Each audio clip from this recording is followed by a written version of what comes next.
생활밀착 세무토크 세금도 수다로 푼다. 텍스맘 세금도 김수현 세무사 재원이 세무사입니다. 반갑습니다. 지난 시간에는 제가 업무용 승용차에 대해서 이제 대략적으로 설명을 드렸잖아요. 그런데 이제 불량의 관계상 설명을 하다 만 것 같아가지고 이제 몇 가지 좀 더 말씀을 드리고 싶어서 이어서 조금 해보려고 하는데요. 이번 시간에는 이제 그러면 업무용 승용차랑 업무용 승용차가 아닌 차의 이제 공통점이나 차이점들에 대해서 조금 설명을 해보려고 해요.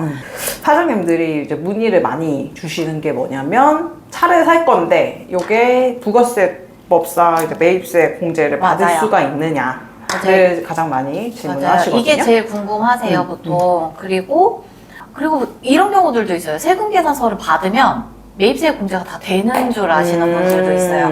그런데 이제 지난 시간에 설명드렸던 것처럼 업무용 승용차는 매입세 공제는 안 돼요. 세금 계산서를 받아도. 그래서 차량 같은 경우에는 차 종에 따라서 매입세 공제되는 차, 안 되는 차 이렇게 나뉜다. 대표적으로 업무용 승용차는 매입세 공제 못 받습니다. 세금 계산서를 받으셔도. 업무용 승용차는 이제 길거리에 흔히 돌아다니는 맞아요. 뭐 정말 승용차. SUV도 네. 해당이 네. 되고 맞아요. 그러신 거죠? 네. 맞아요. 그러면 매입세 공제를 못 받으면 그냥 나 부가세 주고 사왔는데 날라가냐? 그게 아니고 예를 들어서 차값이 뭐 3천만 원짜리라고 치자고요. 그럼 부가세가 300만 원이었을 거라서 3,300만 원 주고 사왔어요. 그러면 차값을 3,300만 원으로 보는 거예요. 그런데 반대로 이제 업무용 승용차가 아닌 경차, 승합차, 화물차 이런 애들은 예를 들어서 차값이 3천만 원이고 부가세가 300만 원이다 하면은 300만 원을 부가세 신고할 때 우리 매입세 공제를 그쵸. 받잖아요. 그쵸. 그러면 우리가 차값은 얼마로 보는 거예요? 이제 3천만 원이 되는 거예요. 300만 원은 공제 받았잖아요. 네, 네. 그럼 이제 경비 처리 받는 차값은 3천만 원이 되는 거예요. 이런 애들은. 이런 차이가 있다. 그러면 우리가 또 한 가지 그런 경우들이 있지 않아요? 내가 올해 3천만 원짜리 차를 샀어. 그러면 이게 경비 처리를 그 해에 다 받나요?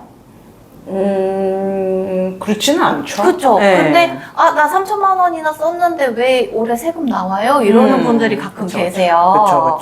이제 요거를 네네. 몇 년간에 걸쳐서 사용하는 자산들. 차를 뭐 1년만 쓰고 이제 우리가 폐차하지는 않으니까 이제 맞아요. 그런 몇 년간에 걸쳐서 사용하는 자산들을 이제 그 내용 연수라고 하는 것과 감가상각 방법이라고 하는 것들을 이제 합쳐가지고 이제 감가상각이라는 개념으로 비용 처리를 하게 되는데 네. 설명 잘해주세요. 네, 비용 처리를 하게 되는데 네, 일반적으로는 이제 차량 같은 경우에는 이제 업무용 승용차 관련된 그 규정에 적용을 받는 경우에는 1년에 한 이제 5분의 1씩 경비 처리 되신다라고 맞아요. 보시면 돼요. 맞아요. 네. 근데 이게 우리나 아니면 사장님 임의로 감가상각을 하는 게 아니라 세법의 규정이 있잖아요. 예를 들어서 차량만 그런 게 아니고 이제 사업용 고정자산, 예를 들어서 뭐 건물, 차량, 뭐 기계장치 이런 것들이 다 이게 열거가 되어 있어요. 세법에.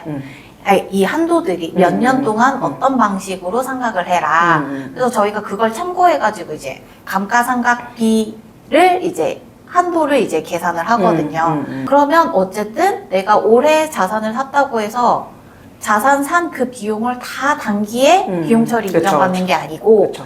보통 일반적으로 한 5년 또는 이제 세법에 열거되어 있는 이 내용 연수 동안 나눠서 경비로 인정을 받는 거예요. 그렇죠. 그래서 영업사원분들이 자꾸 이제 세무사한테 얘기를 해봐라. 왜냐면 맞아요. 조금 이제 복잡해졌어요. 네네네. 저희가 사실 예전에 시험 볼 때만 해도 이 규정은 없었잖아요. 맞아요, 약간 연식이 맞아요. 드러나는 것 같아서 망설였는데 네네. 이런 규정이 없었잖아요. 맞아요. 이 규정들이 이제 개인 사업자가 너무 차례가지고 경비 처리를 많이 하는 게 조금 뭐 어떤 불평등하다 약간 이런 네네네. 이제 취지로 해서 업무용 승용차 관련 규정이 들어왔기 네네네. 때문에 경비는 네. 인정을 해주겠지만 관리를 해라 라고 이제 규정이 생긴 거잖아요. 그렇죠. 요건 좀 지켜주셔야 네. 네. 뭐 기존에 경비 처리 하시던 이제 막 10년 전에 막 이렇게 좀 슈퍼카 사셔가지고 네네네. 하시던 분들은 조금 아쉬움이 있으실 것 같기는 한데. 오히려 그때는 안 됐었어요. 규정이 이제 지금 생기면서 관리를 하면은 경비 처리 인정해주겠다 이렇게 바뀐 거니까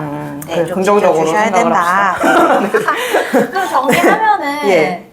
차량은 종류에 따라서 매입세 공제되는 차량이 있고 안 되는 차량이 있다. 그리고 차량뿐만이 아니라 이제 사업용 고정자산들 다 공통적으로 지출한 해에 지출한 총액을 다 경비로 인정받는 게 아니고 이제 여러 해 동안 걸쳐서 감가상각 방식으로 경비 인정을 받는 거다. 요렇게 두 가지는 꼭 기억을 해주셨으면 좋겠어요. 네. 그러면은 오늘 영상 모든 분들에게 도움이 됐기를 바라면서 네. 구독과 좋아요 알람 부탁드릴게요. 설정. 네. 안녕.